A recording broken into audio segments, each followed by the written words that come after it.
next presentation, which is going to be on it may already have started. So smile, turn off your phones and beepers. You'll have to watch it when it's rerun this evening. No time to call home and say, look at me. Okay. Before you leave today for at the last presentation, please remember to recycle your badges. We'll have a box here or outside. It's green, it's big, and we're going to do the good thing for, oh, I heard something. Okay, is that what they sound like, some of them? During the first presentation, when Ralph Nader was here, my phone was sitting right here, and I had not cycled it off. And I prayed for an hour that no one would call me. And no one did. I want you to look at the back of your programs and notice our sponsors, and throughout the year, please patronize them, watch them on TV, listen to them on the radio, buy their products, and thank them for being sponsors of Miami Book Fair International. We couldn't do it without them. Yes.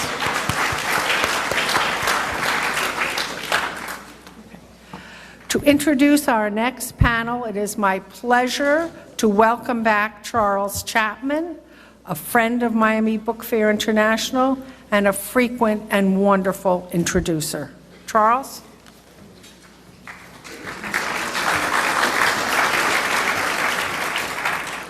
Thank you, Barbara. Today we have three prominent journalists. They will each speak for a relatively short time, and then there will be plenty of questions because I'm sure many of you want to know what they think about just about everything. First up, we have Chris Hedges.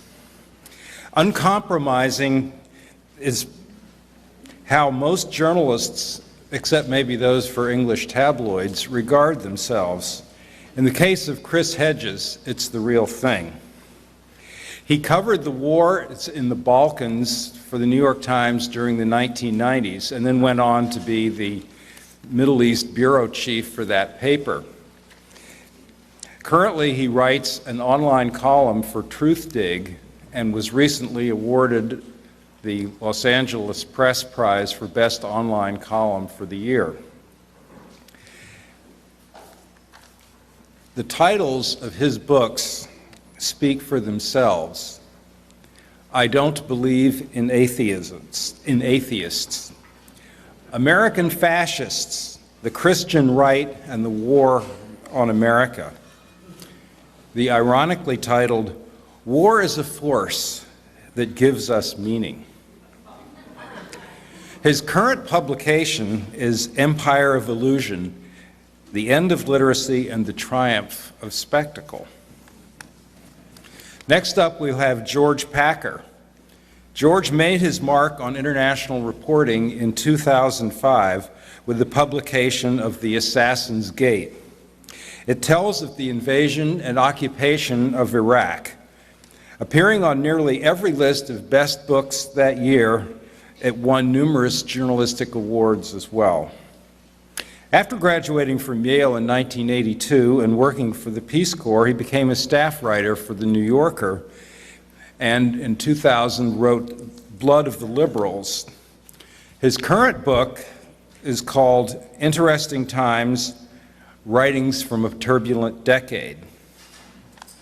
Our third author is Sam Tannenhouse, currently the editor of the New York Times Book Review and the Sunday Week in Review section. Since receiving his degree in English from Grinnell and picking up a master's from Yale, he has written and edited for Vanity Fair and The Times. His 1997 biography of Whittaker Chambers was a finalist for the National Book Award and for the Pulitzer Prize in Biography. This year, he has produced The Death of Conservatism, which has become a focal point in current political debate, especially in the wake of the recent elections. Please welcome our three authors. Thank you.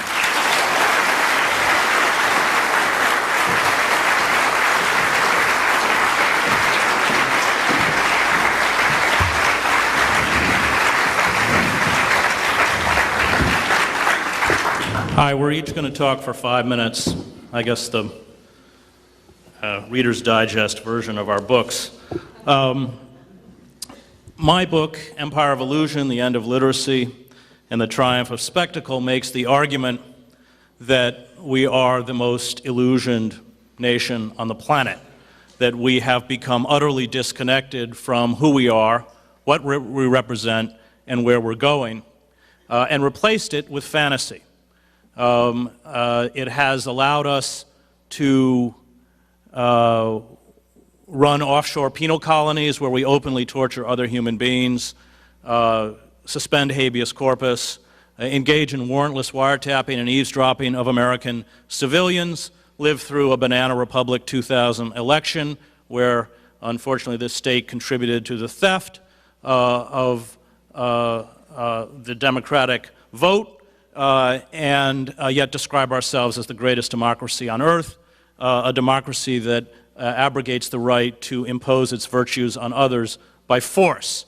We have built a system of unfettered capitalism which has turned everything from human beings to the natural environment into commodities for exploitation until exhaustion or collapse.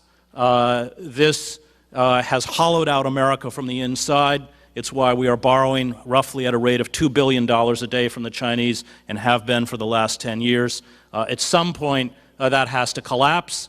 We have destroyed our manufacturing base and described it as an opportunity for growth.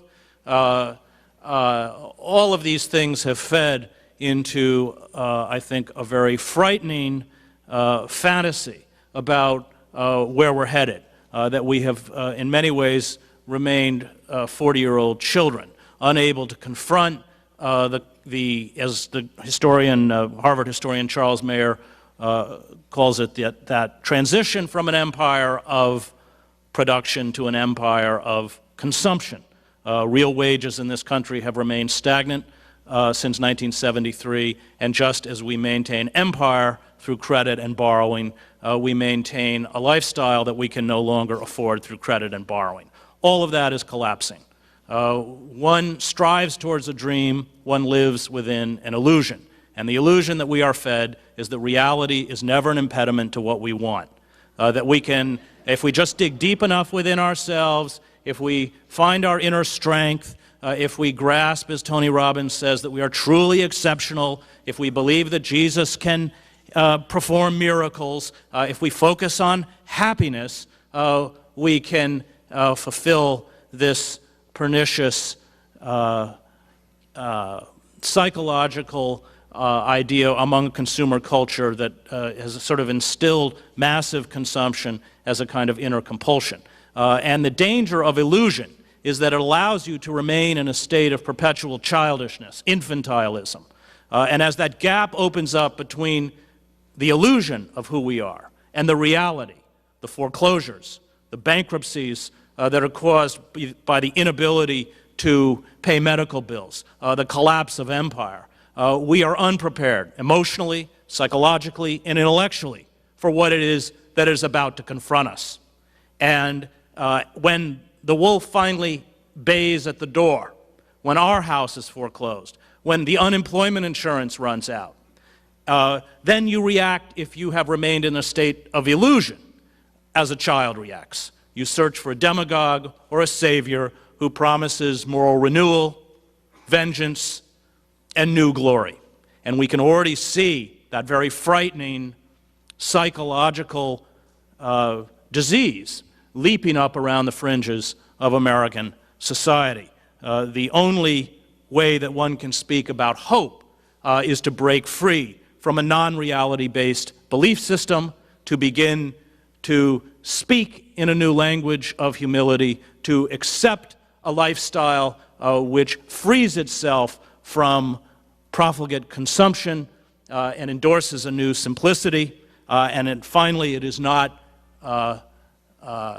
incidental or accidental that the environmental crisis we face is twinned with the economic crisis. It stems from the same disease which is turning everything, human beings, into a commodity, the natural environment into a commodity that we exploit and exhaust until it dies. And either we wake from this illusion or we commit collective suicide.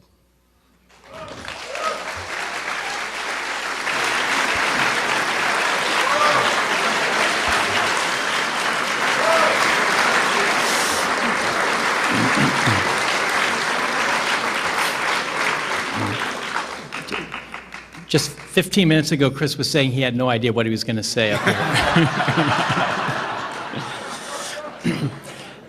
And I thought I had some idea, and now I have to try to duplicate that. I will not duplicate that. My book is a collection of pieces of essays that were published during a period that I think of now as kind of already a little bit in the past and a distinct period. September 11th, 2001 to November 4th, 2008. When terror was visited on us, I think we had and squandered certain possibilities in the way we responded to it. And at the end of that period of waste and squandering, we showed that in spite of Chris's, I think, in some ways accurate and also quite savage analysis, we showed we're capable of some self-criticism and some self-renewal on November 4th, 2008. The pieces in Interesting Times are largely foreign reporting, and they're a particular kind of foreign story. They're long-form narrative journalism, which is probably soon to be one of those things that among the list of soon-to-be extinct aspects of our culture, unless journalism takes a sharp turn for the better. I was writing mostly for The New Yorker during those years, still am. And although some of the pieces are about our wars in Iraq, Afghanistan, counterinsurgency, a lot of them are about parts of the world that were sort of forgotten during that time. West Africa, East Africa, Burma. And I'll just tell you a quick story of something I saw in the West African country of Ivory Coast to give you a sense of what the larger themes of the book are. Ivory Coast was undergoing a terrible civil war in the early part of the decade, and I visited at one of the bad depths of that civil war, and I started seeing in the sort of northwest part of the country these young 14, 15, even 13, 12-year-old fighters with AK-47s and T-shirts that said, they were like action T-shirts. One face was Osama bin Laden, the other face was George W. Bush. And I'd never seen such a T-shirt before. What did it mean? I mean, it had the two faces of the protagonists of the war on terror on it. And from talking to these guys, these young guys, I began to think it really just means power. That these are the two sort of cartoon titans dominating the world of war right now, and these young guys want to be part of power. And where do they get these ideas? Well, they probably got them from the global media, which they had access to. Even in some pretty remote parts of Ivory Coast, they were able to watch BBC, they were able to watch CNN, they were able to watch Al Jazeera, and they had in their heads a kind of a crazy mishmash of images and slogans and ideas. Some of it came from hip-hop and gangster rap culture in this country. Some of it came from jihadism, even though these guys, you know, were half drunk the whole time I was with them. One of them said to me that he wanted to go join the jihad, and Osama was the only guy who would give him a good job. Another guy said he wanted to join the US Marines. But they were all, you know, kind of fighting together in the same rather anarchic insurgency in Ivory Coast. And I spoke with an Italian doctor who was doing humanitarian work in Ivory Coast and told him about these things I was seeing. And he said, yes, he said, this is a perverse effect of globalization. He called it contagion by media. In other words, it used to be that guys like this from small villages whose sense of the world pretty much stopped at the edges of the village, and I got to know guys like that when I was in the Peace Corps in the early 80s. That world is over. These guys now have a notion of the world, but it's a very skewed and slanted and jagged and fragmented notion that comes mainly from images, and these images mainly come through satellite TV and the web. And far from knitting the world together, global media seems to, at least in this stage, to be driving the world apart, to be making it a more violent place, to be giving us not a better idea of each other, but a more violent and simplistic and cartoon-like idea of each other. It's stoking hatreds and, in the case of these young guys, envy, because that was their main feeling, was envy. There's all this stuff out there in the world, and they can't have it. They can't reach it. They can almost reach it. A French scholar in Ivory Coast said to me, it's lèche vitrine, she said in French, meaning window licking. It's not window shopping, because that means you can go in and buy. It's window licking. These guys were looking in the window at the world through global media and wanted it, and their frustrated aspirations were sort of literally driving them crazy, certainly driving them to pick up a gun. And so in that part of the world, global media seem to be producing frustration and alienation. In the Muslim and Arab world, where I spent quite a bit of time, especially in Iraq, it was bombarding young people with selective images of violence that was creating a very intense but very narrow view of the world and the West, and filling their heads through the internet with a lot of conspiracy theories that had a basis in reality but took them very far from reality. And on our part, we were getting a very sanitized view of the wars that we had started, and were, through this sort of the appearance of information on places like CNN, we're actually not getting much in the way of useful information at all. We were bombarded. I mean, we've never been more saturated with information, but it has not led to more clarity. It hasn't led to more complexity in our thinking. And I think by the end of this period, 2001 to 8, it led to a desire to just shut it off. We had been overloaded with information about the world, especially about countries where we were at war. Fatigue set in, and we wanted it to stop. So where does interesting times come in? The kind of journalism that I and some colleagues do is an attempt, at least, to get past that level of communication in which you're essentially being bombarded with images like electrons, and instead to use words, and lots of words. I mean, the New Yorker is, one of the very last places on earth where you can publish 15,000 words on a subject.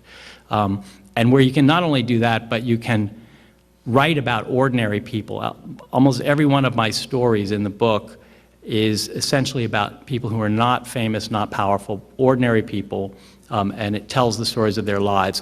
Why is that worth hearing? Because first of all, it's a way to get readers to read, and it's hard to get readers to read a lot of words about foreign countries. We're an insular nation, but I think during this period there was a curiosity for a while about the rest of the world, which was one of the sort of odd good things that came out of 9/11. And not just to get them to read, but to get them to understand how ordinary people think about their own lives. That became sort of the goal of my reporting, was to get at how people who in some ways are right on the receiving end of our policies, and who in the world we live in the end are going to have an effect on us as well. How do they see themselves? How do they see the world? I mean, it's a limited form because as a journalist, I'm an expert in nothing. I don't speak Arabic. I don't speak Burmese.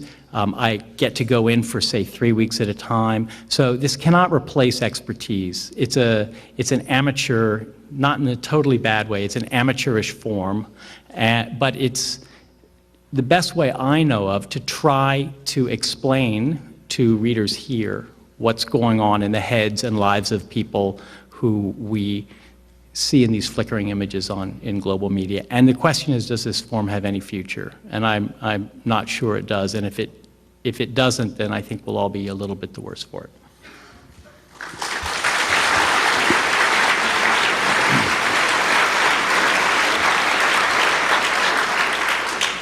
I know we want to get to questions at some point. Is that right? So I'll be very brief, just as these guys have been, but I have less to say, so I'll be even briefer. And then maybe we can get to questions right away. My book is called The Death of Conservatism. It's a short historical narrative about the rise, the triumph, then the decline and death, I think, of this very important modern political and intellectual movement. It starts with the New Deal and takes us through Obama's administration. It goes at a very fast clip. It's about not ordinary people, though it may be about my non-reality-based belief system.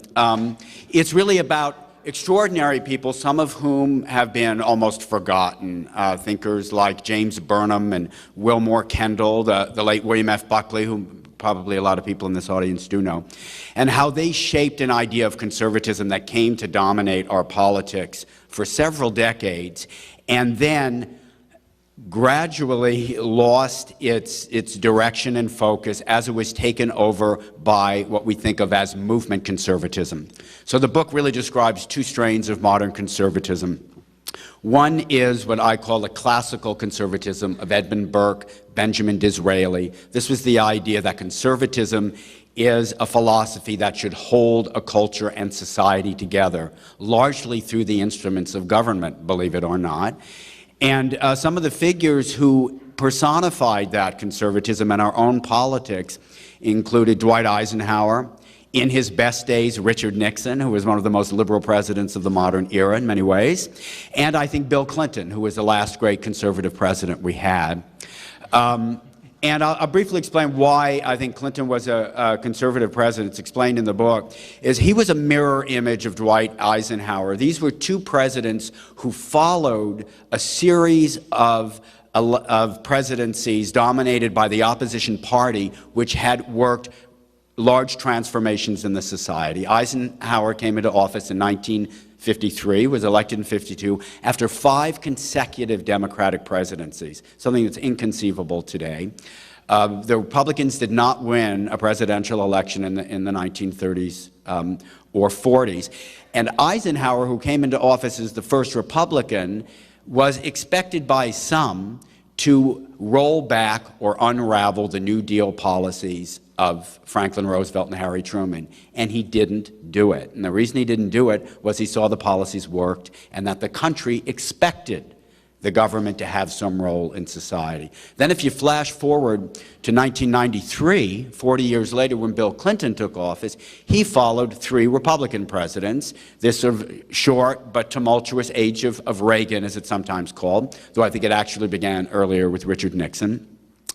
And Clinton came into office as a kind of Barack Obama, as a kind of Kennedy and Johnson, Democratic liberal Democrat, and saw that the country, for better or worse, seemed in aggregate to have accepted, and this may have been a big mistake on Clinton's part, the free market policies of the previous president. So what he decided to do was to moderate them, but not to undo them. And so in that sense, both Eisenhower and Clinton strike me as classically conservative figures. On the other side are the movement conservatives. The most visible right now is Sarah Palin, whose new book is out. And we saw 8 years of movement conservatism under George Bush, the consequences of which both Chris and George have described to some extent. This is a conservatism that's based on a kind of organized hatred of liberal enemies and also of government and society and social institutions. Universities, the media, the legal profession, people who work for local, state, and federal governments are all seen essentially as dangerous or enemy figures by movement conservatives. And so what they gave us was a conservatism that by any classical definition really sounds like radicalism. And I think the nearest parallel to some of the so-called conservative protests we saw over the summer was the anti-government protests that came on the left in the late 1960s. It's a politics of what Daniel Bell called antinomianism, the distrust of all institutional values. And so I think we're fortunate to some extent to have a president now who, by this classical definition, has very strongly conservative instincts, Barack Obama. So that's the story my book tries to tell. And so maybe now, where is our moderator? There you are. Maybe we can get to some questions or debates or arguments or whatever. Yes, there's a microphone, please.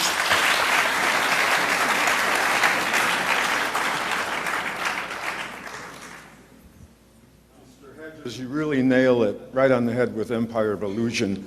It's exactly what is happening to this world today, in the grips of these monstrous money, these madmen that run this money system and capitalism and the militarization coming out of the Pentagon. But I would like to ask you, you speak of the spectacle, triumphs of spectacle. How have they gotten away with the September 11th supreme hoax, big lie? What do you think of the evidence of the crime of 9/11 and who was responsible for placing the explosives in those New York skyscrapers? Let me deal with spectacle first, and then I'll deal with 9/11.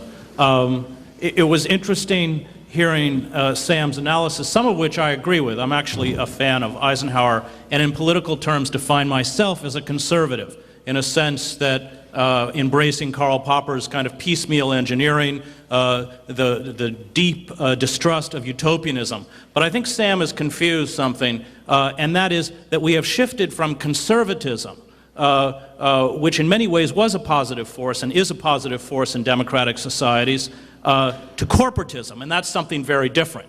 That the kind of penny capitalism that took place. I grew up in a farm town where farmers came in and sold their goods. Even a regional capitalism where the guy of the in our local hardware store sat on the school board. That has been destroyed for corporate capitalism, which has radically upended our politics. And when you talk about Clinton, Clinton made a very conscious decision to take corporate money and do the bidding of corporate donors. He understood that if he did that, he could have fundraising parity with the Republicans, which he did by the 1990s, and of course now the Democrats get more.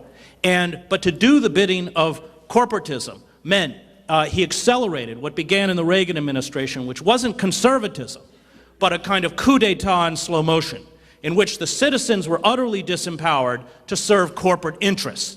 And that became justified through the utopian ideology of globalism, of free market capitalism, something Karl Polanyi in his great 1944 work, The Great Transformation, understood, that when a society loses the capacity for the sacred, when you build a system where human beings are discarded like human refuse, as we are seeing with our blue collar, and I come out of the blue collar, so it's something that has affected my own family, you build a kind of neo-feudalism. And that's where we're headed. So I think we have to make the distinction between conservatism and corporatism. And we live in a corporate state, as Sheldon Wolin in Democracy Incorporated, probably our greatest living political philosopher, has explained. Inverted totalitarianism, unlike classical totalitarianism, finds its expression in the anonymity of the corporate state, not in a demagogue, not in a charlatan, in a charismatic leader. It doesn't tear down a structure. It purports to cherish democracy, electoral politics, while subverting the levers of power. In classical totalitarianism, politics always trumps economics. In inverted totalitarianism, economics trumps politics with different kinds of ruthlessness. And I think that transformation, while we still use the language of traditional conservatism and the iconography of American patriotism, has masked something deeply insidious, which is why we are where we are. Now, just on 9/11, my friend Amy Goodman, unfortunately we get these questions all the time. I'm a denier in that sense. I don't think it was a conspiracy. I covered Al-Qaeda for the New York Times out of Paris, including huge investigations into Mohammed Atta. And I think the reason 9/11 worked is because Atta was brilliant and disciplined, obviously deeply psychotic. And without him, it wouldn't have worked. Just to be fair to you, I also have not studied the structural analysis, and which some people have, who make that claim that this was orchestrated. But as someone who did spend a year of my life covering Al-Qaeda, it's my impression that It's more that the Bush administration was asleep at the switch and less that there was active involvement. I don't believe there was active involvement in the attacks of 9/11. Next, please. For Mr. Hedges, Obama was against invading Iraq in 2002. He promised change in 2008. Once he was president, he appointed George Bush's Secretary of Defense to be Secretary of Defense, and now the American military presence in Iraq and Afghanistan is far greater than it was under George Bush. Please explain. Because Obama's a brand. Obama,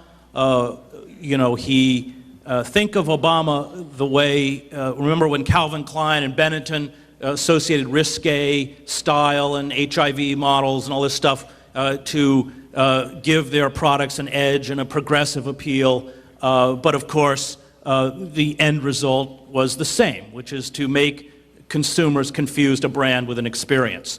That is what Obama provided.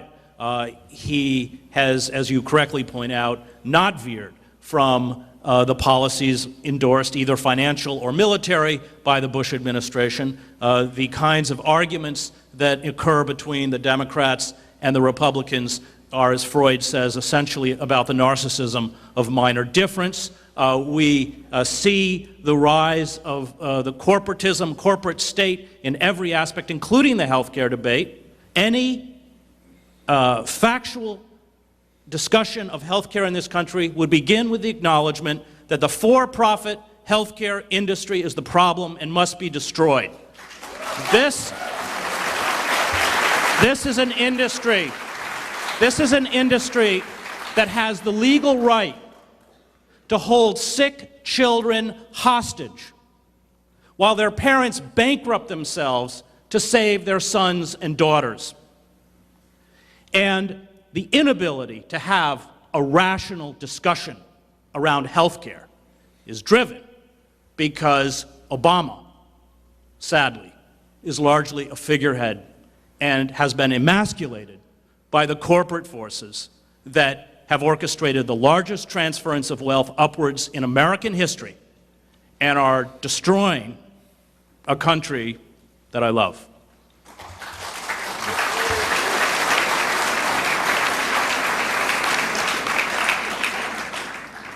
Another question for you, Chris.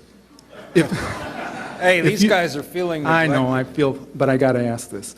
If you had been president in 2007 and your Treasury Secretary came to you and said, you got to come up with $250 million to save the financial industry, or there's going to be some kind of Armageddon, what would you have done?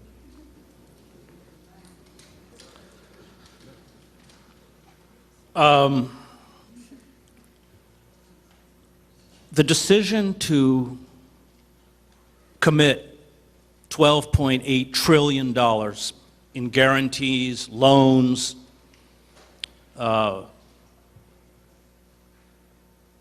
a financial system dominated by speculators. And remember that in the 17th century, speculators were hung.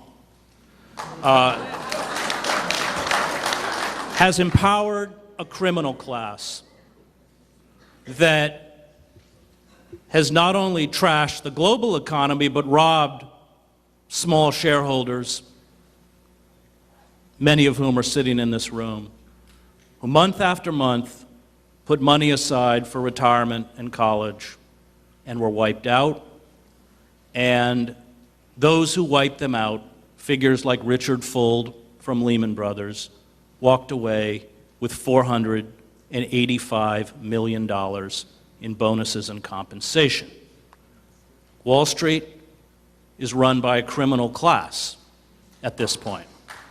And most of them belong on trial, not subsidized in the most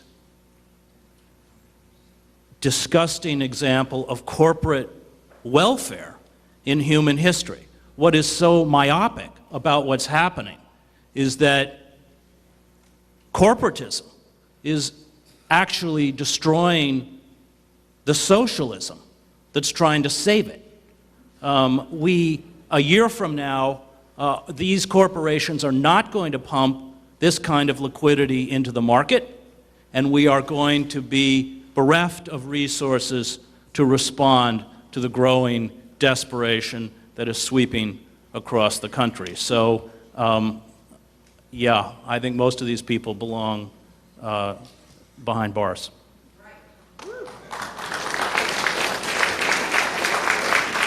This is for Mr. Tenenhaus. First of all, I'd like to see for you to defend yourself. And secondly, I wanted to ask you, in regard to your book, the historian, the political historian Schlesinger Jr., said that conservatism and liberalism came about every 30 years. Do you propose that? Is that part of your thinking? That's an interesting question. Right, you're talking about the cycles of history that both Schlesingers, first elder and then younger, discussed. I draw on a parallel idea that Schlesinger also had some interest in that was proposed by quite brilliant and unsung political journalist from the 1950s named Samuel Lubell wrote a really ingenious book called The Future of American Politics. And he had what he called the solar system theory of democracy in America as far as the two parties go. That what seems to be an equally balanced two-party system is actually a history of cycles in which one party dominates the other. That's the sun party, he called it, in his solar metaphor. And the other party becomes a minority party, the moon party, that orbits around the center. So, for instance, in 1860, with in essence the creation of the modern Republican Party, the election of Abraham Lincoln, Republicans really dominated our politics until 1932. There were two Democratic presidents elected in that period, Grover Cleveland, who governed more or less as Clinton or Eisenhower did, and Woodrow Wilson, who was elected because there was a split within the Republican Party that opened the way for him when Theodore Roosevelt broke away from the Republican Party in 1912. With the election of Franklin Roosevelt in 1932, we saw the rise of the Democratic sun, which lasted either until 1968 or 1980, depending on your point of view. That is either with the election of Nixon or then Reagan.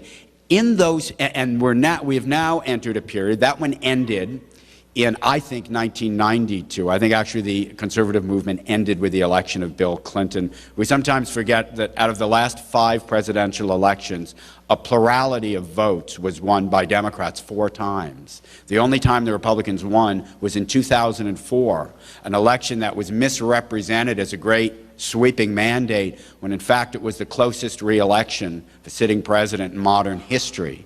It will have the smallest governing majority since McKinley at the end of the 19th century.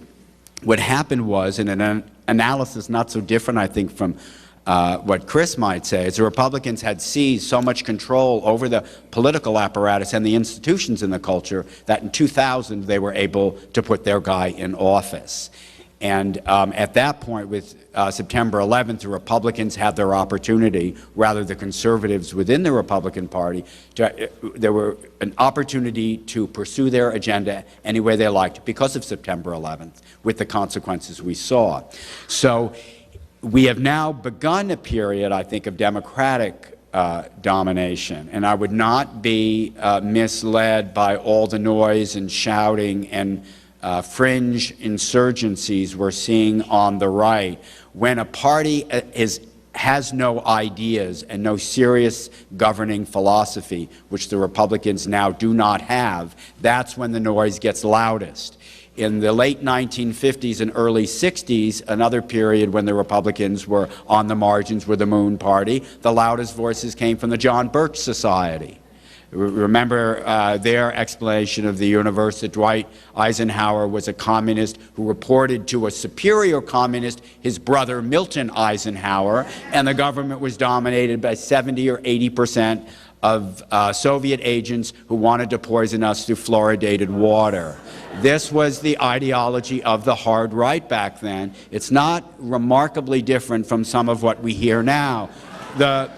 The birthers, for instance, a classic kind of conspiratorial view of government. So my answer to the question is that we have actually entered a period, dark though Chris may think it is, of Democratic Party domination. Now, as far as Chris's argument about corporatism versus conservatism, because someone wanted me to address that, that may be true.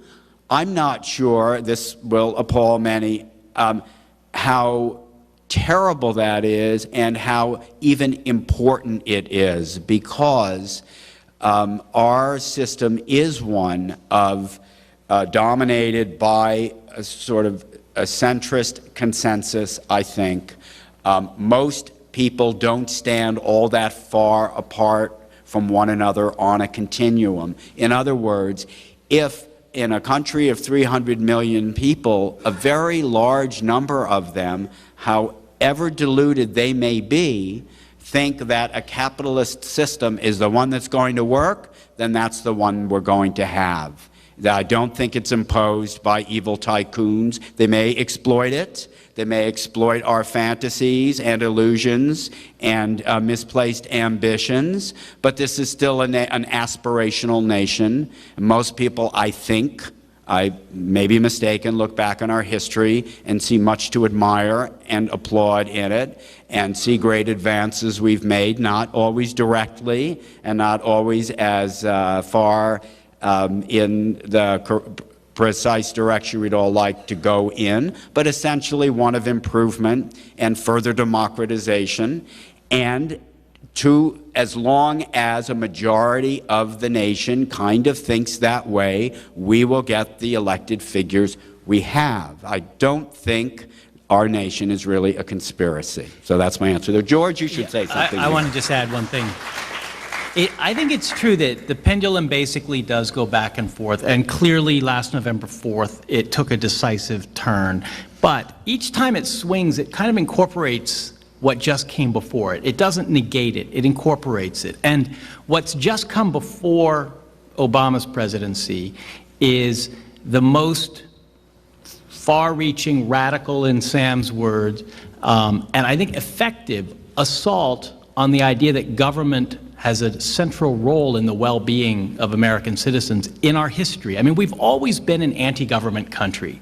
The revolution was an anti-government revolution, and that idea has been powerful. But it's always been tempered because there were elements of both parties that saw something important in government. During the Civil War, Lincoln represented the idea of strong government. Teddy Roosevelt did for the Republican Party against the trust. Woodrow Wilson brought it to the Democratic Party with a different idea about what Chris calls corporatism. Roosevelt sort of was the apogee of the idea of government centrality in our lives. But it has been so undermined by both a sustained political and propaganda assault. I mean, the media plays a big role in this, and also by the failure of 30 years of government to reverse the decline in living standards of millions and millions of Americans. So that now, and this is something I found while reporting last year in Ohio during the campaign, people who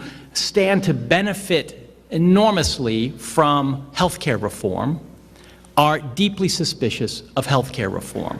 Now, why is that? Have they been deluded by Fox News? I try to stay away from the conspiratorial explanation because I think it takes away the agency and the ability of individuals to kind of come to their own conclusions. This is why I focus on individuals in my reporting. What do they think about their own lives? That's what ultimately matters. And in Ohio, what they thought was, one, Obama is 2/3 Arab, as one woman told me, but two, and I asked, where'd you hear that on the internet? But two, that the government isn't going to do it. Whatever they do, they're going to either screw it up or it's going to benefit either rich people or the shiftless, idle poor who are on welfare. It's not going to benefit me. That's what I was hearing from third-generation coal mining families in the Appalachian part of Ohio who were the backbone of the pro-government Democratic Party during the period of Roosevelt and Truman. And I think Obama understood that, and he had a hard time with those voters. He eked out just enough votes in those areas to win Ohio and to win Indiana. But if he is going to be a successful president, he has to convince those people and millions of others that government can be a force for good in their lives, because they're not looking for government to do something. They are skeptical, bitter, angry, and that's why they're always a very easy target for the right wing. And when Obama made that slip about, bitter voters clinging to their guns, it was a very unfortunate thing to say, because it was, I thought, condescending. But he was hitting at exactly what I'm saying, and I think he was right, that these voters have been seeing their lives getting harder and harder for so long that they no longer trust the Democratic Party or the government to do anything about it.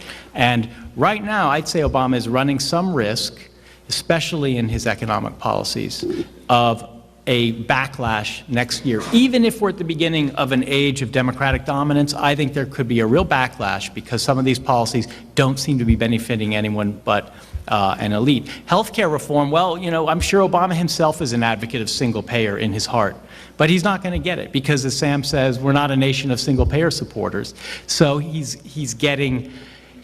and Congress are in the unbelievably disappointing and slow and sort of repellent process that is legislative democracy, are trying to reform the healthcare system. I think that will be the key to whether he and the Democrats do well by the voters next year. If they cannot control both the legislative and executive and get health care reform, the voters will punish them badly a year from now. Let me just quickly add something to that. Having spent 2 years writing a book on the Christian right, I spent a lot of time in these former manufacturing centers like Youngstown, and George is right.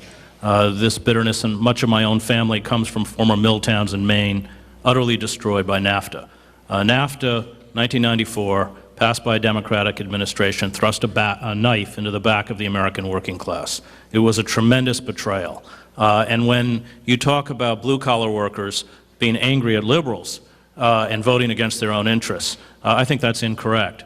Liberals betrayed the working class in this country, and the working class understood the vast hypocrisy on the part of a bankrupt liberal elite that continued to talk in the language of democracy and workers' rights, and year after year supported a Democratic Party that betrayed those rights, whether it was so-called welfare reform or the destruction of Glass-Steagall.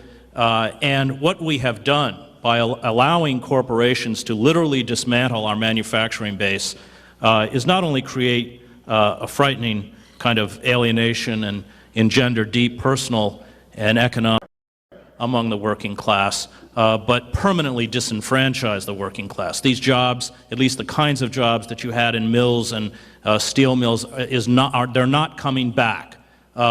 It's why you have people, struggling 2, 3, 4 jobs, taking jobs in Walmart where they're below the poverty line. And that disempowerment of the citizenry, that Weimarization of the American working class, is creating an oligarchic system. And you cannot sustain a functioning or a healthy democracy in an oligarchy, and that's something that even the ancient Greek writers on democracy like Plutarch and Thucydides understood. So I think that we are not seeing traditional conservatism. We are seeing something far more radical in the form of American corporatism. Well, it has no loyalty to America in terms of globalization and corporatism, which is literally hollowing out our country from the inside. And the rise of the corporate state has grave political consequences, as we saw in Italy and Germany in the early part of the 20th century. And I just Let this lady have her question. Yeah, oh yeah, go ahead. Much of what the three of you have said, I feel, is attributable to a phenomenon that goes by the name of the Overton window, which describes shifting what is currently acceptable to a more radical position, so that we accept things like Fox News, which is really Fox propaganda. We accept things that the corporate enjoys personhood, which is the position of the Supreme Court after the last few decades, and other examples, many of which I think that you guys have detailed. What I want to ask you is, the Republicans / conservatives have been very successful at moving the Overton window, and the liberals / Democrats have been notably unsuccessful. Can you give us your ideas as to why that is so? Can I offer one quick explanation that's mentioned in my book? In a very brilliant political analyst who once actually worked in both the Kennedy and Johnson administrations said, conservatives have a genius for the semantics of political debate. He said, for instance, national health insurance is recast as socialized medicine, and the opposition to a minimum wage is called the right to work. The Southern strategy is another word for racial bigotry. Richard Goodwin wrote that in 1967, and the actual terms are still in use today.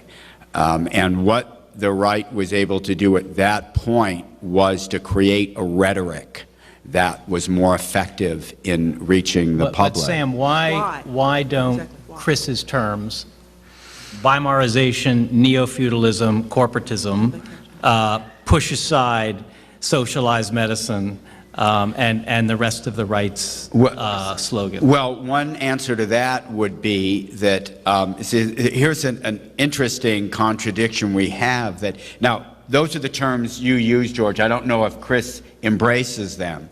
But Chris used exactly those? Yeah. Okay. I don't know if he embraced them, but he used them. Well, here's part of the problem. It was something I wanted to mention before. Everything Chris said about the working class and the blue-collar worker is true. And he said that the jobs in the manufacturing jobs are not coming back. What happened to John McCain in the 2008 primary when he went to Michigan and said exactly that? He lost badly. That's why my book is called Empire of Illusion. Well, the problem is if the very voters that are affected by these drastic downshifts in their economic status won't accept the argument when it's presented to them, then you have a kind of cognitive dissonance, which is part of the problem. Well, let me just say a second thing, that the terms that Chris used and that you mentioned here, George, I fear, I may be wrong, but they don't those are terms that, even if they are advanced in the interests of the working class, sound like the language of the Harvard seminar room. Whereas the addendum that Goodwin had was the reason Republicans are so good at this, or he really said conservatives, because in those days there were liberal Republicans and moderate Republicans. There aren't any more, there were back then.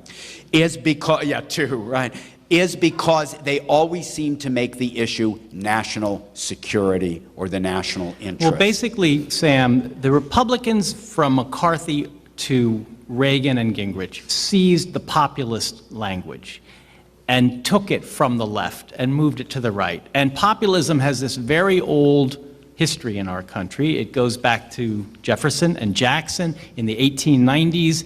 Farmers and workers joined together to create the People's Party, which was a populist party. In the 30s, there was a challenge to Roosevelt from the left, coming from Huey Long and others, that was populist. In the 60s, there was populism in the language of the protesters, but it moved to the right. Chris is essentially in the tradition of left-wing populism. I mean, what Chris has said today is in different terms, and maybe it's the language of the Harvard seminar room, maybe it's not, is very much the same point of view that the farmers of the 1890s had, that the bankers and the railroads and the robber barons, as they called them then, maybe it was a better language, maybe it was more colorful.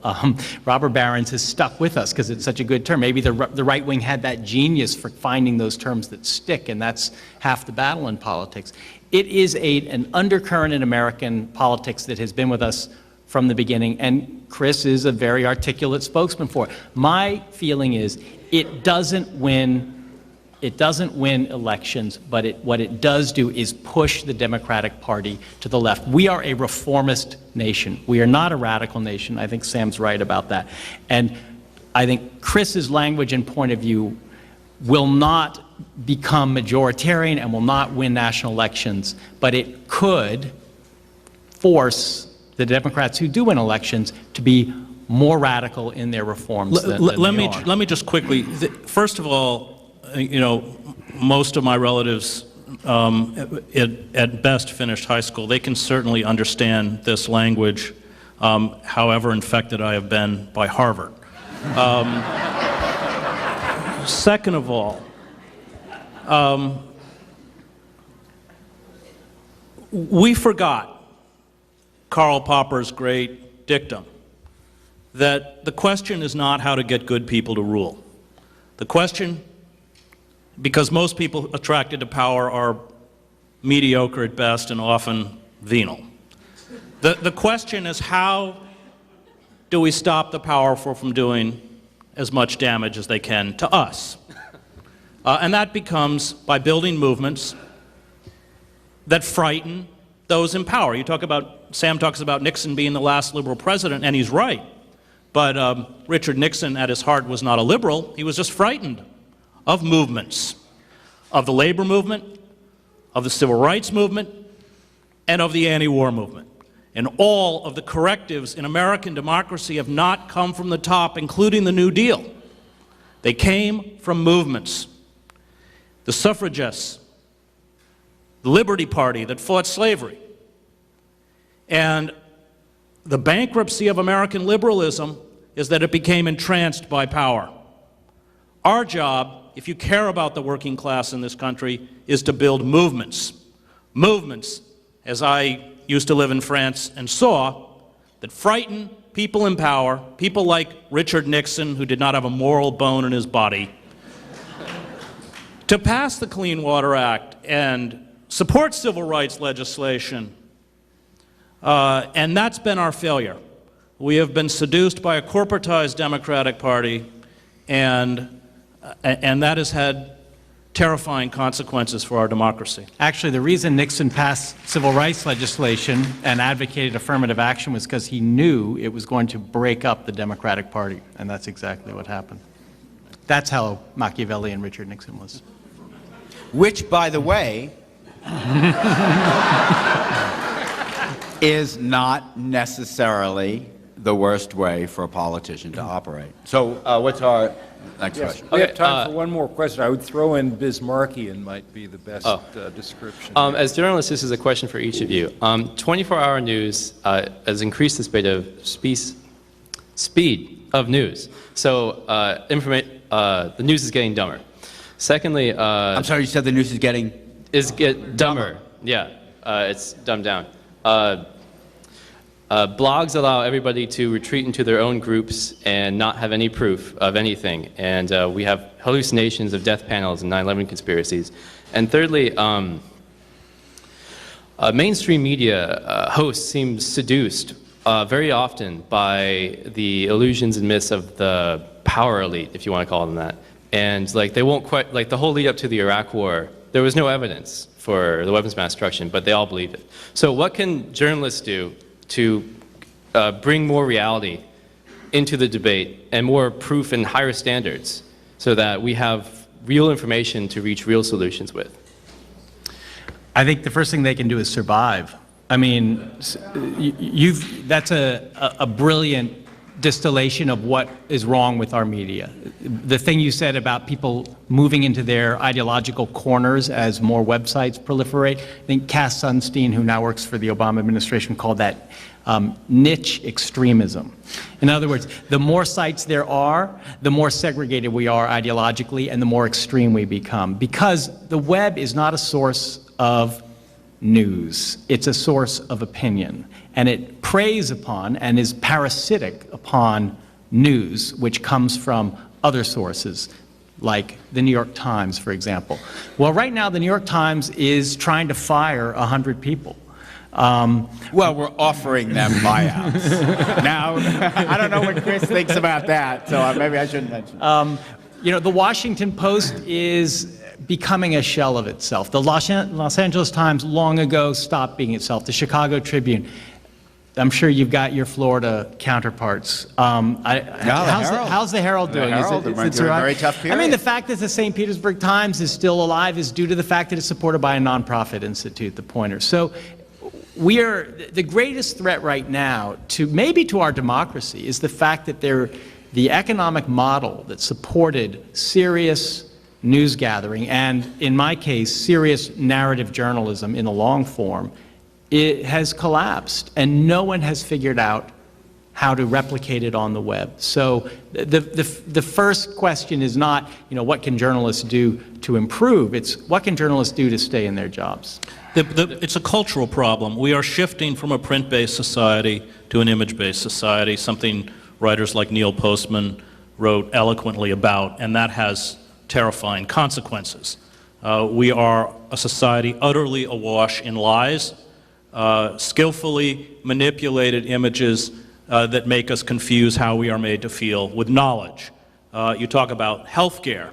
Why do we fear universal healthcare, or why do some elements of the society fear it? Well, because we speak, talk, and think in the idiom of popular culture, which is about linguistically at about a 6th grade level. And the refusal to disconnect from these images and study issues outside of the jargon and cliches that are handed to us by one side or another has rendered us impotent. This is not a new phenomenon throughout history. Cicero wrote about it when he decried the spectacle of the Roman arena.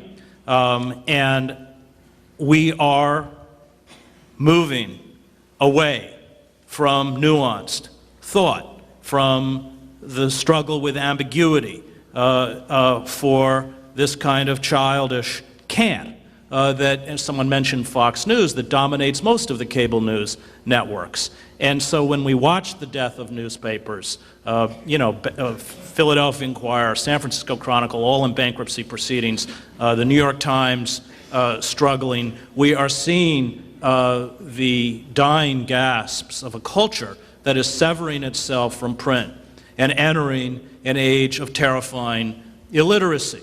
There have been other periods in human history when populations have been illiterate, but no society has been able to replicate reality to such an extent that we confuse pseudo-events and images for reality itself. A third of the country is illiterate. 42 million Americans cannot read, and about 50 million Americans read at a 4th or 5th grade level. And then there are people who are functionally literate, but who don't read anymore. And that has political and social consequences that I think we are watching as we see the death of print. And I think George is right. A democracy that severs itself from the print-based world and from newspapers, which, for all of their flaws, and they have many, and their subservience to advertisers and commercialism, nevertheless hold entire cities' community, means that huge sections of America will, in essence, go dark. Nobody will be at City Hall. Nobody will be covering the police. And the ability for corruption and the abuse of power by our power elite will grow exponentially.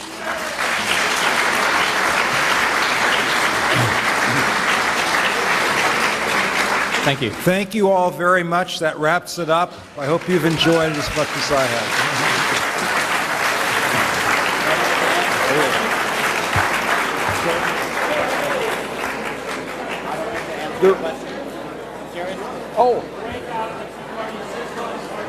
Ladies and gentlemen, Mr. Tannenhouse has one last comment. Please. Supreme Court brought us here. All I was going to say is I'm afraid both my colleagues are absolutely right. I wanted to add one more thing, however, and because there was much talk about newspapers. I think what we're most in danger of losing, I think there is a fair amount of reading, in some ways all too much reading that goes on in front of computers and online, and people are assimilating little bits of information, as both my co-panelists have described. What I worry about most is what kind of writing we're going to get from the internet, not just what people read, but how do you take essays like George's, a very brilliantly reported stories from Iraq, 6 and 8 and 10,000 words. I don't see how they're going to be read in any form but a kind of concrete, holdable print form, and that may actually change the way prose is written in this country. Are you offering me a buyout? So I'm really, you know, as a guy who edits a book review, I'm really worried about that too. So thank you all. Thank you.